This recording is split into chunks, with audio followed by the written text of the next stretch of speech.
Hello everybody, Red X Rain here with another episode of Let's Play Gex. Enter the Gecko for the Sony PlayStation.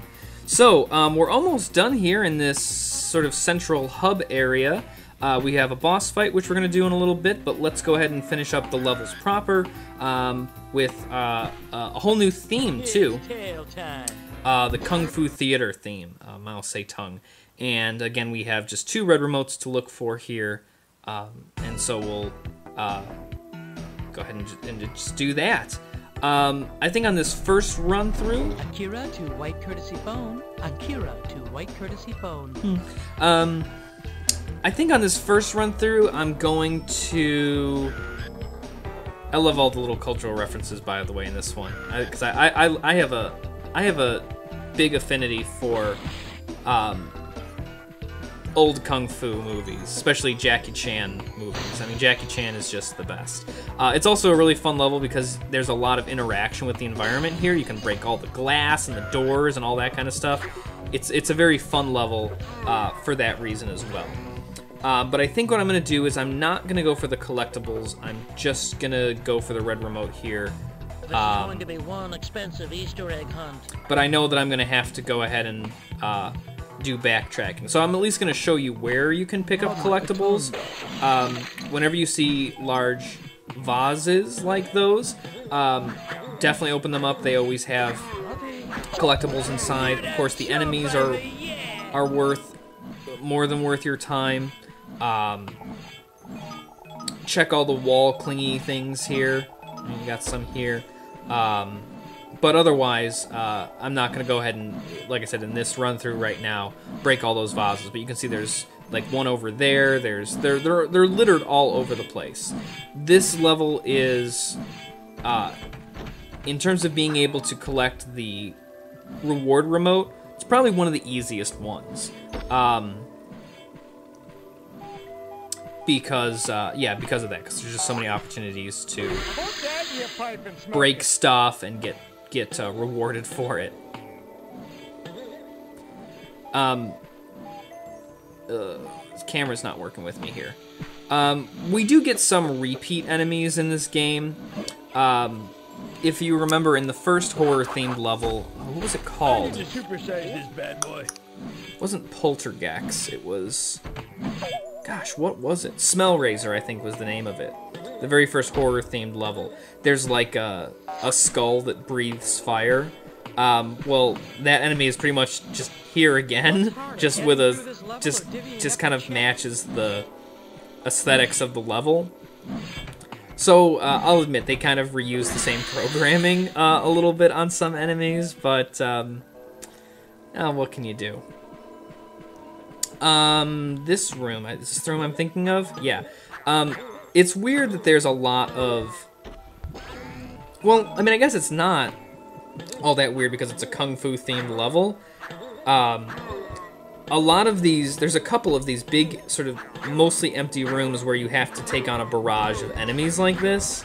And you do have to attack and kill them all to, as you can see here, you know, cause something to happen within the level. And again, as you can see, I mean, that was just a ton of collectibles to get right there. But you gotta move fast. You gotta act fast. But again, I'm not worried about that this time through. I'm just trying to get to the red remote. And here's, you know, more vases to break and all that kind of stuff. And also, whenever you see these gongs in this level, and I think there's another Kung Fu themed level. I'm almost positive there is. You usually have to hit the gongs to, you know, unlock the next door or something like that. Whee! That looks fun. Now, it's important to note, if you're going to do any backtracking, that's as far as you can go. You shouldn't go any farther than that room because you can't backtrack from this point on. So you kind of have to know, you know, you have to keep that in mind when you want to get the You don't match the carpet, reward you remote. have to go. Oh shoot! Come on. But yeah, already here, this is if you remember from the clip. We just have to make it across these platforms, and the red remote is just a little bit ahead of us. And I'm really surprised I made that jump. I think there's a few of these pillars that you could probably avoid one or two of them by jumping off the corner in that sort of thing. Waiter, just box up the evil. I'll take it home. But I know what you're thinking.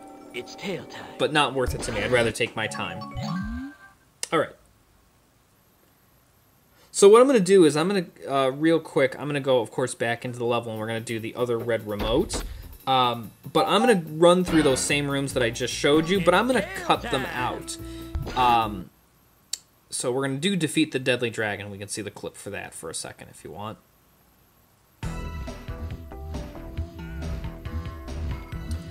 So yeah, what I'm going to do is I'm going to basically, but I'm going to be more thorough. I'm going to break all the vases. I'm going to collect all the collectibles from the enemy, but I'm going to meet you back here in this kind of city street level area in just a second.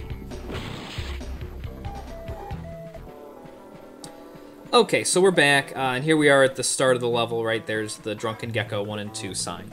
And so I've picked up all the collectibles from the rooms that we saw last time, and so I'm already on the second collectible, which is like a yin-yang coin or symbol.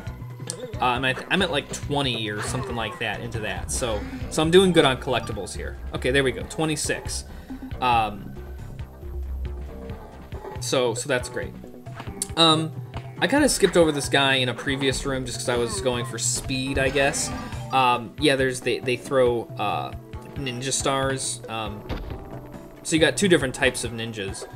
You got the black ninjas, which just have swords. Then you got the star throwing guys. Is there an enemy on this ground? I thought there was. There was like a fire-breathing head or something like that. Maybe not. Okay. And the camera is going nuts as I'm trying to spin it around. You can hear the cuckoo sound just going nuts. It can be really annoying. Oh wow, that's a fancy jump to have made. Did I hit this gong already? I guess I did. Okay. And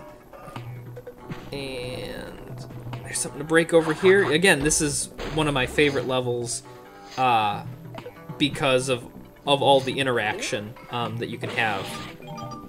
Breaking all the glass and that kind of stuff. Sweet, so we're already on our third collectible. And we're really only in the second room of of this objective.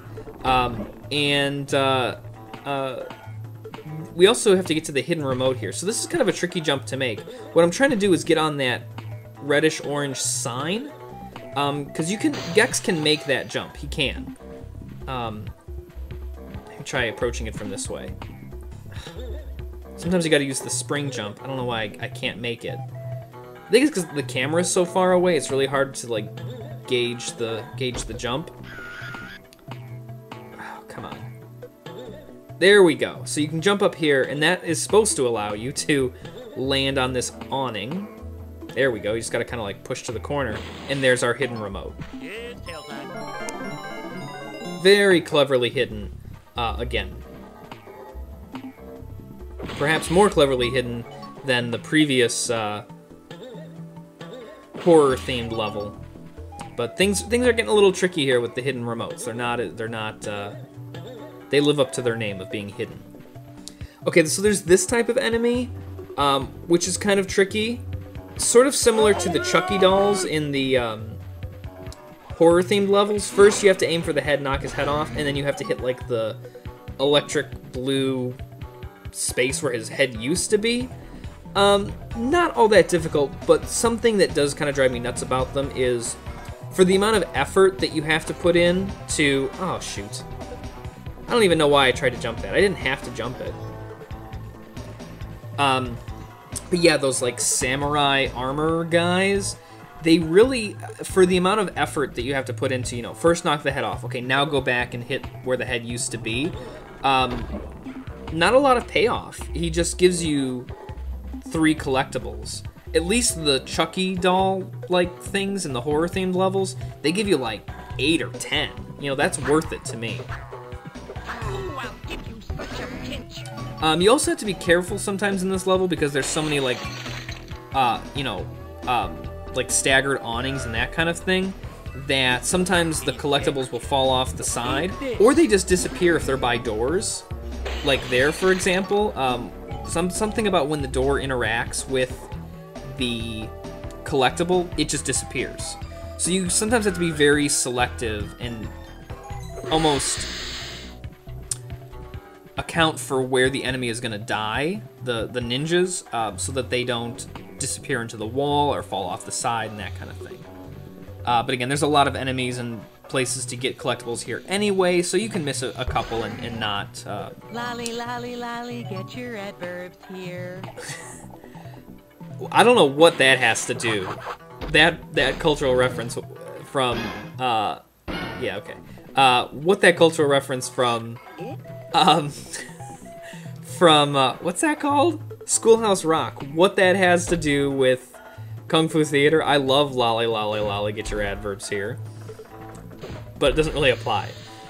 This is kind of a cool feature of these levels, or these cannons. So standing to the side, you can sort of push the nozzle certain ways, and then being behind actually fires a cannon. Simple puzzle solving, but it's actually to kind of prep us for what we have to do for the red remote in whatever it's defeating the red dragon or the great red dragon or whatever the objective is called in this scenario. Are there any collectibles over there? Nope, it's a pretty direct path. And there's a checkpoint here. Perfect. Okay, good. It's really easy to miss this wall.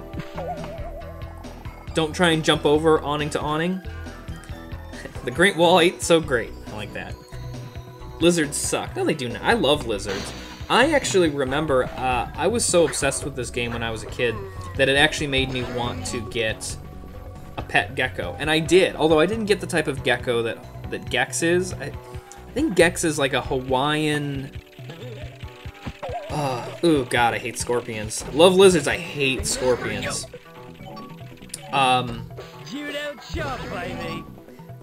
Yeah, but yeah, I did end up getting an actual gecko. I got an African fat-tailed gecko. I've had a couple of leopard geckos. I think those are the only types of geckos I've had, but I've always loved geckos and reptiles. Actually, before I set out to be an English teacher, which is what I do now, I'm a college English teacher, I actually entered college as a biological sciences major with the hopes of becoming... Oh, and there's our reward remote. Sweet. With the hopes of becoming a herpetologist, which is not the study of herpes, which a lot of people would say. It's the study of reptiles. So yeah, I've always had a great affinity for reptiles, and I still do like reptiles, but a Bachelor of Science degree was not for me. Way too much. I suck at chemistry, and you know, that's important. So I mean, I don't have any regrets or anything like that. I love my job now, and I love teaching English. But I don't know. It's sort of a little aside, I suppose. And the camera's wonking out on me. We don't need to worry really about killing these guys anymore because I already got the reward remote. Another nice... I was so busy talking about herpetology that I didn't mention another one of my favorite features here. The zip lines in this level I think are really fun. Zip lines are always fun. I've never done it in real life though. I would like to... but I never have. But at least I can sort of live it out vicariously through video games. Right? It's the same thing. So I am going out of my way here to kill these guys. Shoot! Before they kill me. But this is a similar room where I have to defeat all of them in order to progress. So I'm not worried about the collectibles. I'm just need to, you know, doing what I have to do. And now we got regular ninjas. And I've already been employing this strategy, but I think actually using the spring jump is better than tail swiping because it helps you to dodge, but also it does serve as an actual attack. So that's what I recommend. Dr. Jones, you will never get all 3 chakra stones.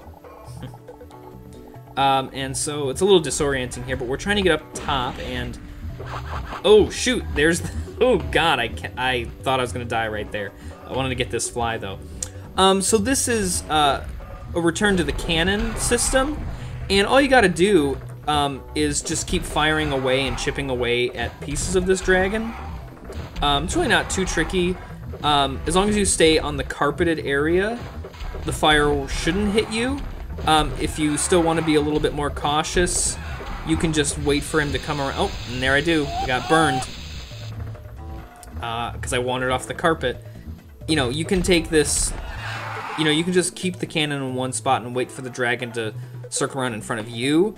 It's time-consuming, but at least you know you won't get hit. Akira to white courtesy phone. Akira to white courtesy phone. And we're already, there's a repeat joke, so it's a good thing we're done with this level. It's tail time.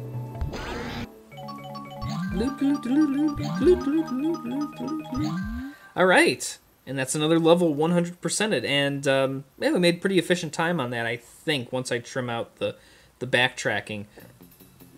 So let's go ahead and I'm gonna update my save just to be safe. Let's go ahead and take on Mooshoo Pork. Ah, and we unlocked a bonus level. Should I do the bonus or no? You know what? Let's end with a boss fight. That's just a little bit more. I don't know. It just feels like a better place to end. I don't like starting with a boss fight either. So. Come closer, little lizard. All right. So throw the switch to defeat Mooshoo. Okay, this guy. Pretty simple. Also extremely ugly. It's kind of a, not quite a race, but basically you just want to be able to make sure that you get over to that switch to electrocute him. And after every time, these shocks get sent along the floor. But if you stand on those grates, then you won't get shocked. So that's the strategy here, is just make sure you're running ahead of him, flip the switch, stand on the grate, run forward a little bit, and he'll come chase you. And yeah, that's about it. Sometimes he'll double back if you get too far ahead of him. But now I guess the trickiest part, now the gates have been blown up, so you you can't stand on them, obviously. Come on. Ooh, he's gonna get me. Yep, he got me. Let's try that again. So let's see if I can actually time my jump better. That's it. Now coax him over to chasing you. And I think we're just gonna beat him to the switch. You do that 4 times and he's dead. Unfortunately, we didn't catch his death on screen, but he just kind of blows up into like fragmented pieces because don't forget we're in the media dimension, so everything is actually kind of like digitized and that kind of thing. So I guess it makes sense that he would blow up into like computerized shards. Yeah, there we go. Definitely gonna update my save now, and we're definitely gonna save the bonus level for next time. Oh my gosh. And another bonus secret level. Oh my gosh, we have some, oh my gosh, gates are unlocking. Holy crap. Well, we certainly have no shortage of options next time, do we? But I'll probably go ahead and do that bonus level. I don't know. We'll see where the game takes us, or where I take you through the game, I suppose. You have no choice in the matter. And on that cheery note, that very respectful cheery note, I'm going to go ahead and end the video here. So as always, thanks for watching. Please like, please subscribe, please comment. Always appreciated. And yeah, I'll see you guys next time. Bye.